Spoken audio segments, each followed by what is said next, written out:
Well, tonight then, it's the turn of the Manchester clubs to try and restore some pride. Both are in action against German opposition. United face Wolfsburg, who are owned by the German car manufacturer Volkswagen, who are, of course, facing problems of their own.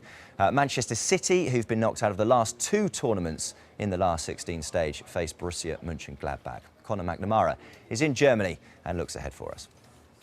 Well, Manchester City have arrived here in Germany on a fairly low ebb. Their 4-1 defeat to Tottenham at the weekend is the club's heaviest defeat in the Premier League in the 7 years since Sheikh Mansour has been in charge of the club. Coach Manuel Pellegrini confirmed that his captain, Vincent Kompany, is still out injured. Quite frankly, Manchester City never look as solid without the big Belgian at the back. On a more positive note for City, Joe Hart, David Silva and Yaya Toure all took full part in training yesterday, and they are expected to be involved here against a Borussia Mönchengladbach team who are in a little bit of a high. They've recently changed coaches. They had a poor start to the season. Since the new caretaker has come in, they've had 2 wins out of 2. And tonight there'll be a buzz around here. It's the first time in 37 years that Borussia Mönchengladbach are hosting a home game in the European Cup proper. So why have Manchester City struggled in this competition? Well, Pellegrini reckons it's not necessarily the form of his own players. He says rather it's the quality of the opposition they've been up against. Well, I think that there are different competitions.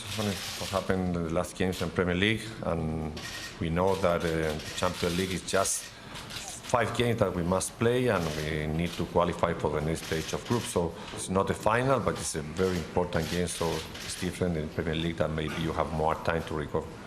So for Pellegrini, a test tonight with Manchester City having lost to Juventus. They now have 5 games left in this group to try and ensure they qualify for the knockout stages for the 3rd time in a row.